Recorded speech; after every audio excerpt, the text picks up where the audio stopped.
Hello viewers, நான் அனிதா. இன்னைக்கு நம்ம பார்க்க போறது 12th standard maths chapter 1 applications of matrices and determinants exercise 1.5ல third sum. இப்போ question என்ன கொடுத்திருக்காங்கன்னு பாத்தீங்கன்னா, amount of rupees 65,000 is invested in 3 bonds at the rates of 6%, 8%, 9% per annum respectively. The total annual income is rupees 4,800. The income from the third bond is 600 rupees more than that from the second bond. Determine the price of each bond using Gaussian elimination method அப்படின்னு கொடுத்திருக்காங்க. So Gaussian elimination methodனா நம்ம என்ன சொல்லியிருக்கோம், கொடுத்திருக்க linear ஈக்குவேஷனை நம்ம augmented matrix ஃபார்மாக convert பண்ணி அதை ரோ எக்கலன் ஃபார்மாக கொண்டு வந்துட்டு XYZயோட வேல்யூ கண்டுபிடிக்கணும். ஸோ ஃபர்ஸ்ட் ஸ்டெப் என்னது, இதில் ஆக்மெண்டட் மேட்ரிக்ஸ் ஃபார்ம் கண்டுபிடிக்கணும் இல்லையா, அதுக்கு நமக்கு லீனியர் ஈக்குவேஷன் தேவைப்படுது இல்லையா. ஸோ இந்த சம்மை நம்ம லீனியர் ஈக்குவேஷனாக மாற்றி எழுதலாமா. ஸோ ஃபர்ஸ்ட் நம்ம அதுக்கு என்ன பண்ணலாம்னா, let the amount of 3 bonds be XYZ அப்படின்னு எடுத்துக்கலாம். இங்கே 3 பாண்ட் கொடுத்துருக்காங்க, அதை நம்ம என்னன்னு தெரியாது இல்லையா வேல்யூ, ஸோ XYZ அப்படின்னு எடுத்துக்கலாம். So the amount of rupees 65,000 is invested in 3 bonds அப்படின்னு கொடுத்துருக்காங்க. அப்போ 3 bondsனும் போது X plus Y plus Z is equal to 65,000. So X plus Y plus Z is equal to 65,000. இதை first equation நம்ம வச்சுக்கலாம். At the rates of 6%, 8%, 9% per annum respectively அப்படின்னு கொடுத்துருக்காங்க. இப்போ percentageல கொடுத்துருக்காங்க, ஸோ நம்ம divide by 100 போடணும் இல்லையா. ஸோ ஃபர்ஸ்ட் பாண்டுக்கு 6 by 100 போடுவோம். So 6 by 100 into X plus second bond வந்து 8% கொடுத்துருக்கிறதுனால 8 by 100 into Y plus third bond வந்து 9% கொடுத்திருக்காங்க. So 9 by 100 into Z is equal to the total annual income is 4,800 அப்படின்னு கொடுத்திருக்காங்க இல்லையா. So 4,800 வந்து equation 2 எடுத்துக்கலாம். நெக்ஸ்ட் என்ன கொடுத்திருக்காங்கன்னா, the income from the third bond is rupees 600 more than that from the second bond அப்படின்னு கொடுத்திருக்காங்க. So income from the third பாண்ட்னா, third bond இங்கே என்ன இருக்கு, 9 by 100 into Z தானே.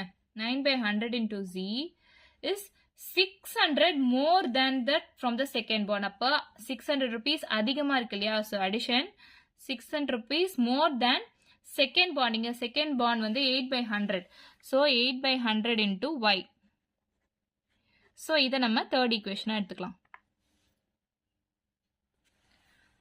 இப்போ இந்த 3 ஈக்குவேஷன்ஸையும் நம்ம ஆக்மெண்டட் மேட்ரிக்ஸ் ஃபார்ம்ல கன்வெர்ட் பண்ணணும் இல்லையா. இதெல்லாம் ஃப்ராக்ஷன் டேர்மா இருக்கு, ஸோ இதை நம்ம ஃபர்தரா சால்வ் பண்ணிக்கலாம். ஃபர்ஸ்ட் ஈக்குவேஷன் அப்படியே தான் இருக்கும். செகண்ட் ஈக்குவேஷன் வந்து எல்லாமே டிவைட் பை 100 இருக்கா, ஸோ இந்த 100 வந்து இந்த பக்கம் கொண்டு போகலாம். அப்போ 6x plus 8y plus 9z is equal to 4,800 into 100.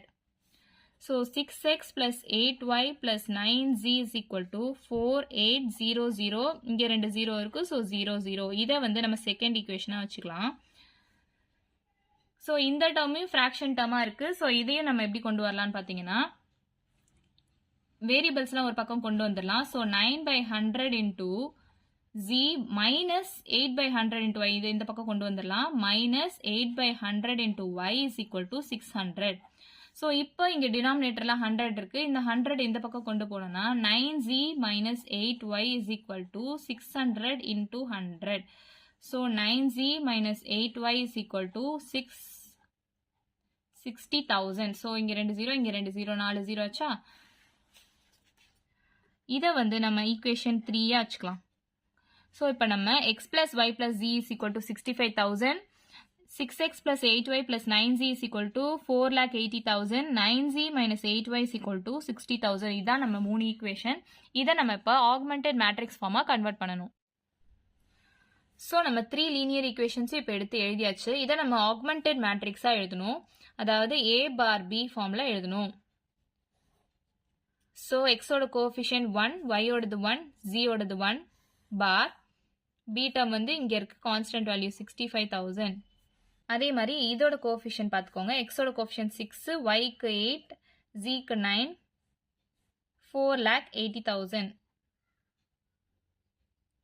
இங்கே எக்ஸோட கோஎஃபிஷியன்ட் எதுவும் இல்லை, ஸோ 0. ஒய்க்கு வந்து -8 இருக்கு, ஜிக்கு வந்து 9 இருக்கு, 60,000. ஸோ இப்போ வந்து இதை ரோ எக்கலன் ஃபார்மாக மாற்றணும். ரோ எக்கலன் ஃபார்ம்னா இந்த 3 டேர்ம் ஜீரோவாக இருக்கணும். இந்த ட்ரையாங்கிள் ஷேப் இருக்கு இல்லையா, இந்த 3 டேர்ம் ஜீரோவாக கொண்டு வர ட்ரை பண்ணோம். ஸோ இது ஆல்ரெடி ஜீரோவாக இருக்குது, மீதி இருக்க 2 டேர்ம் நம்ம ஜீரோவாக கொண்டு வரணும். அதே மாதிரி இங்கே ஃபர்ஸ்ட் டேர்ம் வந்து 1 இருக்க மாதிரி நம்ம பார்த்துக்கணும். இந்த கொஸ்டினில் இங்கே 1 தான் இருக்குது. ஸோ நம்ம எப்படி எழுதலாம்னா R2 வந்து எப்படி எழுதலாம்னா R2 மைனஸ் 6 இன்ட்டு R1 எழுதலாமா? அப்போதான் இங்கே 6 கூட மல்டிப்ளை பண்ணால் 6 மைனஸ் 6 0 ஆகும் இல்லையா? So R2 minus 6 into R1 அப்படின்னு எழுதலாம். ஸோ இது ஃபுல்லாக தான் நம்ம ரோன்னு கன்சிடர் பண்ணோம். இது பார். ஸோ ஃபர்ஸ்ட் ரோ அப்படியே எடுத்து எழுதிக்கோங்க, 65,000. செகண்ட் ரோ நம்ம இங்கே ரஃப் கால்குலேஷன் போடுறேன். R2 எப்படி எழுதணும்னா R2 ரோ 2ல எடுத்து எழுதிக்கோங்க, 6, 8, 9, 4,80,000 minus 6 into R1. So minus 6 into 1 minus 6, minus 6 into 1 minus 6, minus 6 into 1 minus 6, minus 6 into 65,000 வந்து என்னன்னா 65 into 6 எவ்வளோ, 5 6 are 30, 6 6 are 36, 39. ஸோ 390 இருக்கு, இங்கே ஒரு 3 0 இருக்கு. ஸோ 390 3 0 3,90,000 வந்துருச்சா? இந்த 6 6 கேன்சல் ஆகிடும், 0. 8 minus 6 2, 9 minus 6 3, 4,80,000 minus 3,90,000, 0 0 0 90,000 வருதா? ஸோ செகண்ட் ரோ எழுதிக்கலாம், 0 2 3 90,000. அடுத்து தேர்ட் ரோ அப்படியே எழுதிக்கலாம், 0 minus 8 9 60,000. ஸோ ரோ எக்கலன் ஃபார்ம்னா இந்த 3 டேர்மும் 0 ஆக்கணும் இல்லையா? இங்கே -8 இருக்கு, இதை நம்ம 0 ஆக்கணும். இப்போ 0 ஆக்கணும்னா இப்போ நம்ம ரோ 1 கூட பண்ணோம் அப்படின்னா இந்த 1 இங்கே வரும். ஸோ இந்த டேர்மும் சேர்ந்து மாறும் இல்லையா? அதனால நம்ம ரோ 2 வச்சு தான் பண்ண முடியும், ஏன்னா இங்கே 0 இருக்கு. ஸோ இப்போ ரோ 2 வச்சு பண்ணனா இதை வந்து 8 ஆக்கணும். ஸோ 4 கூட மல்டிப்ளை பண்ணால் அது 8 ஆகுமா? ஸோ 8 minus 8 0 ஆக வாய்ப்பு இருக்கு இல்லையா? ஸோ 3 நம்ம இப்போ என்ன பண்ணலாம்னா R3 plus 4 into R2 பண்ணலாமா? ஸோ இங்கே ரஃப் கேல்குலேஷன் போடுறேன். R3 வந்து என்னது 0 minus 8 9 60,000, 4 into R2. So 4 into 0 0, 4 into 2 8, 4 into 3 12, 4 into 90,000 வந்து 9 4s are 36 தானே? 4 into 90,000 வந்து 3,60,000. ஸோ சால்வ் பண்ணனா 0 minus 8 plus 8 கேன்சல் ஆகி 0 வந்துடும். 9 plus 12 21, 3,60,000 plus 60,000 வந்து 4,20,000. ஸோ இப்போ ரோ 1ல அப்படியே எடுத்து எழுதிக்கோங்க, 1 1 1 65,000. ரோ 2 அப்படியே எழுதிக்கோங்க, 0 2 3 90,000. ரோ 3 எழுதிக்கோங்க, இங்க கண்டுபிடிச்சிருக்கோம் நம்ம 0 0 21 4,20,000. ஸோ இப்போ இதை வந்து நம்ம லீனியர் ஈக்குவேஷனா கன்வெர்ட் பண்ணி XYZ ஓட வேல்யூ கண்டுபிடிக்கலாம். இங்கே எக்ஸ் டேர்மும் 0, ஒய் டேர்மும் 0. ஸோ Z டேர்ம் கண்டுபிடிச்சிடலாம். First 21Z is equal to 4,20,000. So Z is equal to 4,20,000 divided by 21. So 21 into 2 வந்து 1 2 is 2, 2 2s are 4, 42 ஆச்சா? ஸோ அப்போ 20,000 வருமா? ஸோ Z ஓட வேல்யூ 20,000. நெக்ஸ்ட் செகண்ட் ஈக்குவேஷன் என்ன எழுதலாம்னா இங்கே எக்ஸ் டேர்ம் 0வா இருக்கு, ஒய் டேர்ம் வந்து 2y plus 3z is equal to 90,000. So 2y plus 3 into z ஓட வேல்யூ 20,000 நம்ம கண்டுபிடிச்சிருக்கோம், is equal to 90,000. So 2y is equal to 90,000 minus 60,000 which is equal to 30,000. So y is equal to 30,000 divided by 2 which is equal to 15,000. இப்போ y ஓட value 15,000 நமக்கு தெரிஞ்சிச்சு, z ஓட value 20,000 நமக்கு தெரிஞ்சிச்சு. நெக்ஸ்ட் ஈக்குவேஷன் என்ன?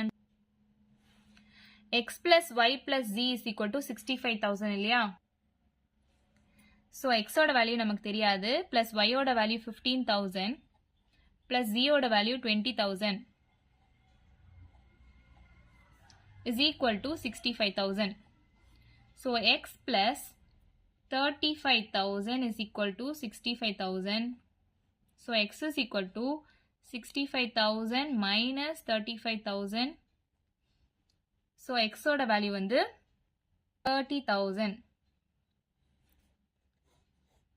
So நம்ம இப்போ x ஓட வேல்யூ 30,000 கண்டுபிடிச்சாச்சு, y ஓட வேல்யூ 15,000 கண்டுபிடிச்சாச்சு, z ஓட வேல்யூ 20,000 கண்டுபிடிச்சாச்சா?